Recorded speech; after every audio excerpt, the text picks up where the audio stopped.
buying or selling a home, finding a realtor, and getting any real estate questions answered. Go to homegain.com and see what I'm talking about. All you need to do is type in your home address, and you will get an instant free estimate of your home's value online. This is a great way to be able to monitor the value of your home. And again, it's absolutely free. There are tons of tools to help you.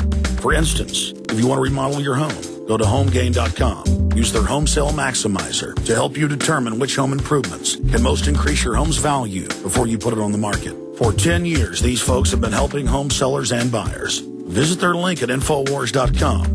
Look for Max, the orange home gain gorilla, to help you with any real estate needs you might have. You'll love this site. It's homegain.com. HOMEGAIN.com. Check them out today. He's the T-Rex of political talk. Alex Jones on the GCN Radio Network. Victor Ostrovsky is our guest. The website is thebookpatch.com or OstrowskiFineArt.com. Former naval commander and then a Mossad commander, case officer, handler, spy master, whatever you want to call it. And I was talking to him during the break, and I said, look, I think Israel does corrupt bad things. They've been caught doing false flags. You know, you've talked about it. And I said, I don't think Israel could carry out 9/11. And he said, well, Israel didn't do it, I can tell you that, but they sure could carry it out. So, whoa, he's got my attention there. I want to hear what he has to say on that subject, and I'm glad that the caller brought up that point. Victor, please enlighten me. Well, anybody could do it. It was a very simple operation. The point was this, the operation that the Al-Qaeda carried out in taking out the buildings in 9/11 and doing this whole attack was based on a simple, basic thing. And the basic thing was that you were defenseless. You stood there. You had no expectations of it. You didn't have any system to protect you against it. You did not take any measures to stop anything like that. You were not even thinking in that direction. You had a whole system that was built and designed to fight the Soviet Union and to fight other, countries. And here comes a small organization, relatively small, that had trained in the U.S. to fly planes, gets onto an airplane. You did not have a locked door between the front and the back. You go onto any plane, and this was... No, I understand, Victor, but what I'm saying is, you're looking at this from the way it's projected at us. I'm looking at what, the evidence shows happened on 9/11. Well, the point is, does Israel have... technically, then you're saying a group of Israelis could have gone on, taken over... And a group of... let's put it this way. A group of Kurds could have done it. No, I know, but, Israel doesn't have suicide operators. Well, you know what? First of all, every country at its own time had somebody who, the first suicide bomber was, Israeli in a way. Samson said, may I die with the Philistines. So, it started somewhere. But the point of it is that to carry out such an operation, you don't need much. And to say that you have to have a whole system in place, when you're talking about, NORAD or whatever, you're talking about some civilian airplanes that are flying in the air out of their lock when nobody at the time was thinking about that being done and that an airplane could actually be used. Okay, let's go over this briefly. Let me tell you then, and I can send you all this if you want it, because I don't expect everybody to be aware of everything going on. It is confirmed, Colonel Stephen Butler at the Defense Language School, Monterey, California, AP, San Jose Mercury News, and I talked to him on the phone. It is confirmed in Newsweek, everywhere, that these guys, I've interviewed Springman, the head of the visa division. They were ordered to let them in. They were told their terror list is only their cover.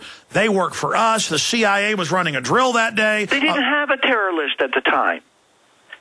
The CIA did. The CIA did with the State Department. Yeah, you know what? Here, I'll make a deal with you. You see, I'm in total disagreement with you. Okay? And I'm allowed to do that. You're the first guy who will say that I'm allowed to have a different opinion than you. Sure, yeah. I'm saying, okay, you got my email. Send me the stuff. Let me look at it. I'll come back and I'll give you my opinion. I may tear everything you say down. Well, NORAD did stand down, and we do have the tapes of them saying, what's this exercise stuff on my screen? Absolutely. It makes absolute sense. If that's the case and if that's there, yeah. Why would they think differently? It's not been done before. You know what? I was on a radio show when my book came out, By Way of Deception, and I was arguing that, some people are defending Israel's acts to the extreme. And I said, what would happen one day if somebody walks up to you at 30,000 feet and puts a gun to your head and says, show me your passport? Now, do you want to have a passport that has a total agreement with everything Israel does, or do you want to have somebody that actually stood up and said something? So this was not something that was not on the minds of people in intelligence services around the world. Israel did not put steel doors in the airplanes because they thought it would be better for the pilots because, women wanted to get to them. There was a reason for that. We all knew that.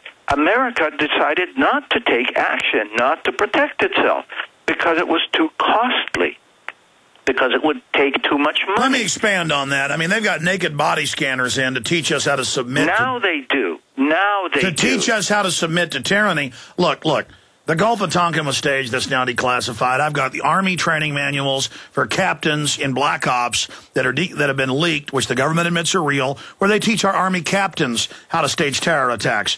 Now, you know about false flag. You talked about Israel, right? Absolutely. So what I'm telling you is, look, now to be clear what you said during the break, though, have you looked at the information about 9/11 having evidence of false flag?